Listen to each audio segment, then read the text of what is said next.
Dear class 8 second language Nepali group, आज अगस्त महिनाको 13 तारिक आजदेखि हामी सुरु गर्न लागिरहेका छौँ पाठ 11 यानी लेसन 11।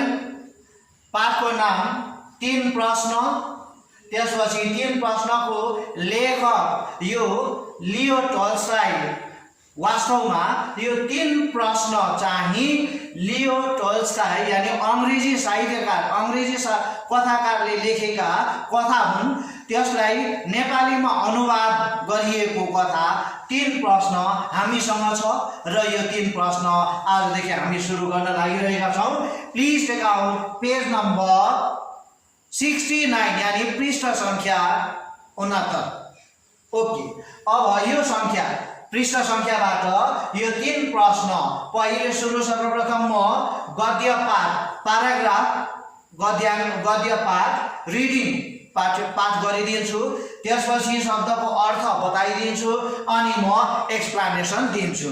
अस्तिको पालि हामीले सकौं कविता पढिसक्यौं। आजदेखि हामी अर्को पाठ सुरु गर्न लागिरहेका छौं। राम्रोसँगले ध्यान दिने र अब सुरु गरौँ यो लियो टोल्स्टॉय द्वारा लेखिएको कथा 3 प्रश्न। यो 3 प्रश्न विशेष गरी केमा आधारित छन् भनेर भन्दाखेरि समय। हामीले जीवनमा जहिले पनि सफलता हासिल गर्न चाहन्छौँ। अब सफलता हासिल गर्नको निम्ति हामीले बुझ्नुपर्ने सबैभन्दा महत्त्वपूर्ण विषय प्रथम विषय हो समय, time. Which time is appropriate? कुन समय हाम्रो निम्ति उचित हो काम गर्नको निम्ति। दोस्रो, 2 व्यक्ति, कुन व्यक्तिको परामर्श सहयोग लिएर हामी आफूले चिताएको काम गर्न सक्छौं। व्यक्ति दोस्रो। अनि तेस्रो, हामी यो संसारमा विशेष गरी हामी यो संसारमा बाँचुन्जेल हाम्रो कर्म काम के हो। यो 3 वटा कुरो विशेष हामीले बुझेका छौं भने सफलता प्राप्त गर्नमा हामीलाई मद्दत अवश्य पुग्नेछ भन्ने सन्देश दिएको कथा 3 प्रश्न अब हामी सुरु गर्न लागिरहेका छौं। ओके, म पहिले सुरु पढ्न लागिरहेको छु।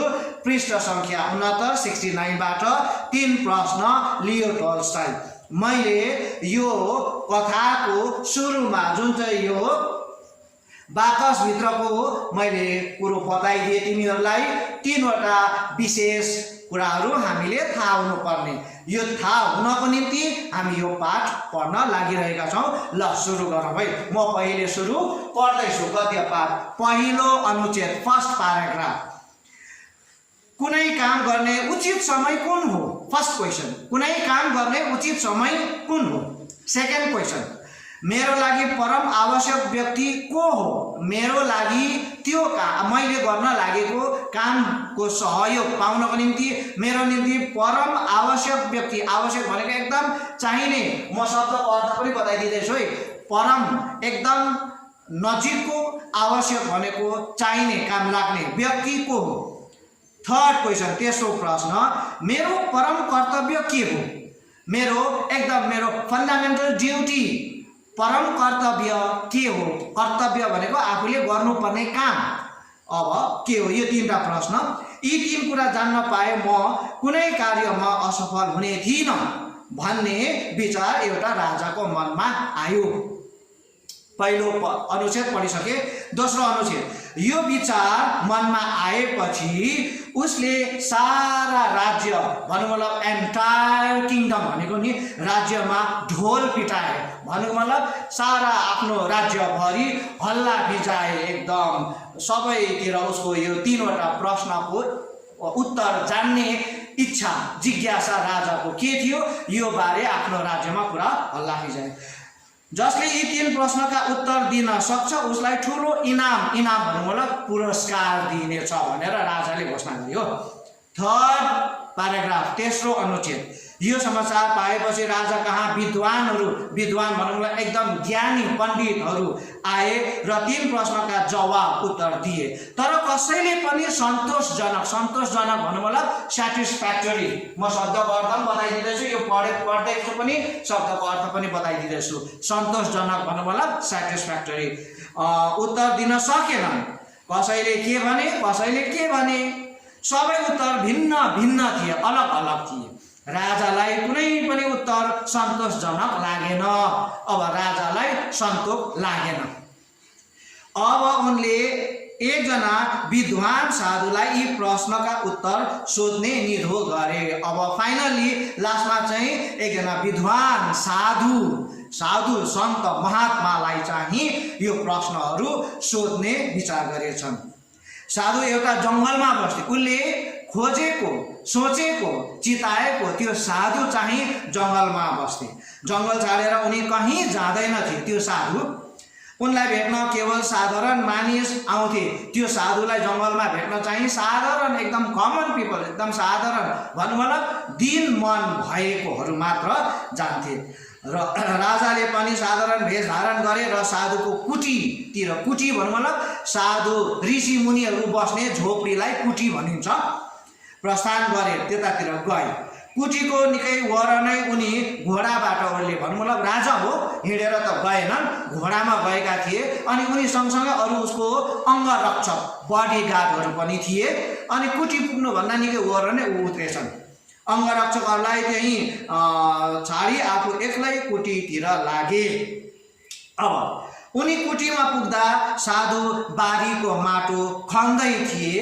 साधुले राजालाई देखे, उनले स्वागत गरे, फेरि बारी खन्न थाले। साधु दुब्ला थिए, दुब्ला पतला थिए, लुते सिकुटे थिए, स्या हुँदै बारी खन्न थाले। अब राजाले साधुको छेउमा गएर भने, ज्ञानी पुरुष, विद्वानज्यू भनेको नि ज्ञानी पुरुष, म तपाईँ कहाँ 3 प्रश्नका उत्तर पाउने आशाले आएको हुँ। कुनै कार्य गर्ने उचित समय कुन हो? कुनै पनि काम गर्नको निम्ति राइट टाइम, उचित समय कुन हो? मेरा निम्ति परम आवश्यक व्यक्ति को हो? हु इज माई बेस्ट पर्सन? भनौँ मतलब मेरो निम्ति परम आवश्यक, मलाई चाहिने परम व्यक्ति को हुन् र मेरो परम कर्तव्य के हो? राजाले यी प्रश्नहरू। अब साधुले राजाको कुरा सुने तर केही जवाब दिएनन्।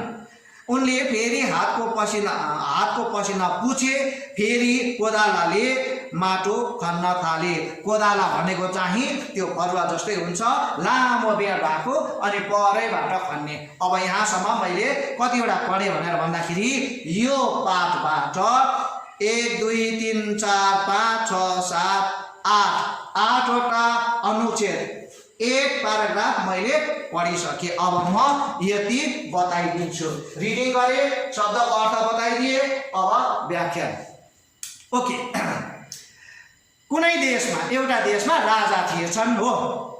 अनि त्यो राजाको मनमा चाहिँ 3वटा प्रश्नहरू एकदम उत्पन्न भइरहेको, अनि यो 3वटा प्रश्नहरूको उत्तर जान्ने इच्छा उसको मनमा उब्जिएछन्। अनि यो 3वटा प्रश्नहरू चाहिँ राजाको मनमा 3वटा उब्जिएको प्रश्नहरू चाहिँ एक के थिएछ?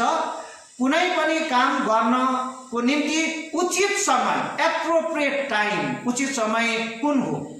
सेकेन्ड, मेरो निम्ति त्यो काम गर्नको निम्ति एकदम मलाई आवश्यक, मलाई चाहिने परम व्यक्ति को हुन सक्छ? थर्ड, तेस्रो चाहिँ मेरो परम कर्तव्य, मेरो फन्डामेन्टल ड्युटी के हो? यो 3वटा प्रश्नको उत्तर जान्ने इच्छा राजालाई भयो। अनि राजाले के गरेछ? आफ्नो राज्यभरि, किङडमभरि उसले यो 3वटा प्रश्न मेरो छ, जसले यो 3वटा प्रश्नको ठिक उत्तर दिन सक्छ उसलाई म इनाम दिन्छु, पुरस्कार दिन्छु भनेर आफ्नो राज्यभरि हल्ला फिजाए। अब राजाको आज्ञा हो, राजाको प्रश्न हो। अनि राजालाई उत्तर दिनको निम्ति राजा कहाँ थुप्रै विद्वानहरू, ज्ञानी, पढे लेखेका, जान्ने विद्वानहरू चाहिँ राजाकोमा गएछन्। उनीहरूले उत्तर दियो, 3वटा प्रश्नहरूको उत्तर दियो। तर सबैजनाको प्रश्न अलग अलग छुट्टा छुट्टै किसिमको थियो अनि राजालाई उनीहरूको उत्तर सुनेर त्यस्तो सन्तोष लागेन। कसैको उत्तर पनि आफूले चिताए जस्तो पाएन राजाले। अनि अन्तमा राजा आफै विचार गरेछन्, ओके यी तीनवटा प्रश्नको उत्तर ठिक उत्तर मैले पाइनँ, त्यसकारणले यो तीनवटा प्रश्नको उत्तर पाउनको निम्ति म एकजना साधुकोमा जान्छु, एकदम बुढो साधु। अनि त्यो साधु चाहिँ कहाँ बस्नेछ? एउटा घनघोर जङ्गलभित्र साधु बस्ने कुटी, यानि ऋषि मुनिहरू बस्ने जुन चाहिँ एउटा छाप्रो हुन्छ त्यसलाई कुटी। अनि राजालाई थाहा छ अब त्यो साधु चाहिँ जङ्गलमा एक्लै बस्छ। अनि त्यो साधुलाई भेट्न चाहिँ राजा एकदम खानदानी धनी ठुलो मान्छे भएर जानु हुँदैन, एकदम साधारण मान्छे भएर जानुपर्छ। त्यस्तो व्यक्तिहरू मात्र त्यो साधुलाई भेट्न जान्छन्, राजालाई थाहा थियो। अनि राजा पनि अब त्यो साधुकोमा जाने भयो, घोडामा चढ्यो। अनि राजा सँगसँगै अब उसको अंगरक्षक बडीगार्डहरू पनि हुन्छ नि अब अनि राजा जाँदैछ घोडामा गुडुडुड जङ्गल काटेर अब गयो। जङ्गलको बिचमा अब त्यो साधुको डेरा छ, कुटी छ। अनि आफ्नो घोडा त्यो के भन्छ साधुको घरमा पुग्नुभन्दा अघि नै निकै पर नै राजाले घोडाबाट उत्रियो राजा। अनि घोडालाई त्यतै राख्यो। त्यहाँदेखि आफ्नो जुन चाहिँ बडीगार्ड अंगरक्षकहरू थियो नि उनीहरूलाई पनि तिमीहरू नआइज, तिमीहरू यहीँ बसेर म एक्लै जान्छु भनेर चाहिँ राजा एक्लै एकदम साधारण मानिस भएर त्यो साधु कहाँ गयो। अब राजा जब त्यो साधुकोमा पुगे, साधु चाहिँ आफ्नो कुटीदेखि बाहिर बारीमा कोदालो लिएर माटो खन्दैछ, बारी खन्दैछ एक्लै त्यो साधु। त्यो साधु कस्तो छ? सिकुटे, पतले, लुते, सिकुटे, बुढो अनि एक्लै लामो कोदालो लिएर चाहिँ बारी खन्दैछ साधु चाहिँ। साधुले राजा आएको देख्यो अनि राजा छेउमा गएर भनेछन्, ज्ञानी पुरुष पण्डितज्यू तपाईकोमा म तीनवटा प्रश्नहरूको उत्तर खोज्दै आएको हुँ, मलाई यो तीनवटा प्रश्नहरूको उत्तर दिनुहोस्। अब राजाको कुरा त्यो साधुले सुने। राजालाई देख्नु बित्तिकै पहिला सुरु साधुले एकदम स्वागत त गर्यो, एकदम वेलकम गर्यो, न्यानो स्वागत गर्यो, वार्म वेलकम। अनि स्वागत गरिसकेपछि राजाले भने नि त, ज्ञानी पुरुष म तीनवटा प्रश्नहरूको उत्तर खोज्दै आएको हुँ, मलाई तीनवटा प्रश्नहरूको उत्तर दिनु पर्यो।